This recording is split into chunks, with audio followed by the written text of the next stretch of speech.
దాన్ని తయారైన దాన్ని ఇంటి ముందర కానీ ఇంటి పక్కన కానీ ముందర ఏదైనా మురికికాలు ఉంటే లోపల పారేస్తుంది.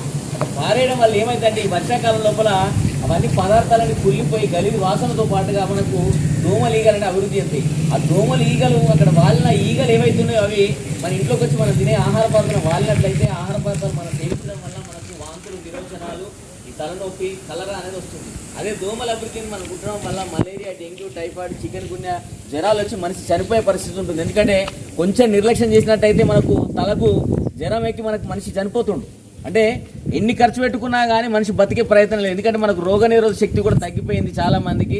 కాబట్టి మనిషి చనిపోయే పరిస్థితి ఉంది. కాబట్టి దీనివల్ల మనం జాగ్రత్తలు తీసుకోవాలి. జ్వరాలు రాకుండా ముందస్తుగా ప్రతి ఒక్కరు ఏం చేయాలంటే పరిసరాలని పరిశుభ్రంగా ఉంచుకోవాలి. ఇంటి ముందర ఎక్కడ కూడా మురికి నీరు నిల్వ ఉండకుండా చూసుకోవాలి. చెత్తా చెదారం ఇంత తయారైన చెత్తా చెదారాన్ని గ్రామ పంచాయతీ బండికి తడి చెత్త, పొడి చెత్త వేరు చేసి ఇవ్వాల్సిన బాధ్యత మన అందరి మీద ఉంది. ఎందుకంటే మన ఆరోగ్యాన్ని కాపాడుకోవాల్సిన బాధ్యత మన అందరి మీద ఉంది. కాబట్టి మనం కొంచెం జ్వరం వచ్చినా కానీ, తలనొప్పి అనిపించినా కానీ, వాంతులు వచ్చినా కానీ మనకి ఏ నెమ్మలు, ఆశావర్కర్లు వీళ్ళందరూ ఖచ్చితంగా చిన్న చిన్న ట్యాబ్లెట్ ఖచ్చితంగా తీసుకొని మనకు శరీరానికి తెలుస్తూ ఉంటుంది మన పరిస్థితి ఏంది. నిలబడ్డా కానీ శక్తి లేకుండా ఉన్నప్పుడు ఖచ్చితంగా పెద్ద హాస్పిటల్కి వెళ్ళి మనం చూయించుకోవాల్సిన బాధ్యత మన అందరి మీద. నిర్లక్ష్యం చేయొద్దు. ఏదో రేపు తగ్గుతుంది, ఎల్లుండి తగ్గుతుంది అని చెప్పి మంచాల పడుకొని ఉండద్దు. దయచేసి ప్రతి ఒక్కరు ఈ విషయాలని గమనించండి. పరిసరాలని పరిశుభ్రంగా ఉంచుకోండి. వర్షపు నీరు ఎక్కడ నిల్వ ఉన్నా కానీ దయచేసి ప్రతి ఒక్కరు మన ఇంటి చుట్టుపక్కల ఎక్కడ ఉన్నా కానీ నిల్వ ఉండకుండా చూసుకోండి. ఒకవేళ నిల్వ ఉన్నట్లయితే బ్లీచింగ్ పౌడర్ చల్లుకోవాలి, లేకపోతే గ్రామ పంచాయతీ సిబ్బందికి తెలియజేయాలి. ఇంటి ముందర మనకు మురికి కాలువ ఇటు ఉన్నట్లయితే అందులోపల చెత్త చెదారం కానీ, లేకపోతే ప్లాస్టిక్ వస్తువులు కానీ, కూరగాయలు కానీ పడేది. ఎందుకంటే అవన్నీ జమ ఏమవుతుందంటే మురికి నీరు అనేది ఒక్క దగ్గర ఆగిపోతూ ఉంటుంది. ఆగిపోవడం వల్ల ఏమైతుందంటే నీరు నిల్వ ఉందంటే ఖచ్చితంగా దోమలీగ అనేది గుడ్లు పెడతాయి. కాబట్టి ప్రతి ఒక్కరి విషయాలని గమనించండి. మీ ఆరోగ్యాన్ని మీరు కాపాడుకోవాల్సిన బాధ్యత మీ అందరి మీద ఉందని తెలియజేస్తున్నాం. ఇంకొకటి ఏంటంటే ప్రతి ఒక్కరు మొక్కలు నాటాలి, వాటిని సంరక్షించాలి. కాబట్టి ఈ విషయాలన్నీ మీకు అన్ని తెలియని కావు, తెలియజెప్పడానికి రావడం జరిగింది. దీని మీద ఒక పాట ఉంటుంది, వినండి. మన ఊరు జనం ఆరోగ్యం మనమే కాపాడాలమ్మా. మన ఊరి జనం ఆరోగ్యం మనమే కాపాడాలమ్మా. మన ఊరి జనం ఆరోగ్యం మనమే కాపాడాలమ్మా. ఆరు బయట మన విసర్జన అసలెవరు చేయొద్దు. మంచిగా ఉండే పరిసరాలను మలినం చేయొద్దు. మంచిగా ఉండే పరిసరాలను మలినం చేయొద్దు.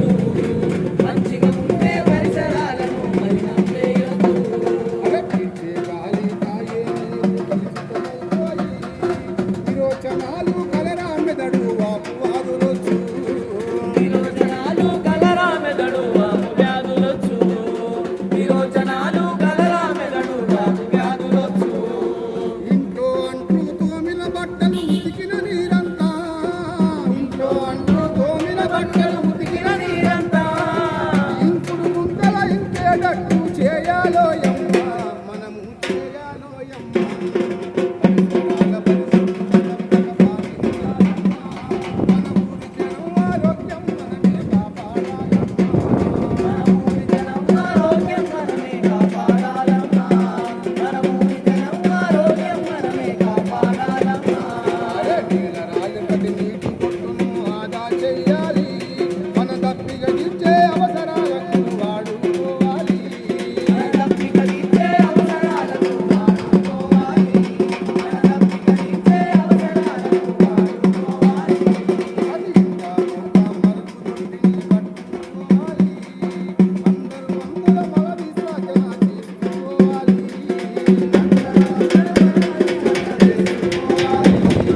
పరిశుభ్రంగా ఉంచుకోండి.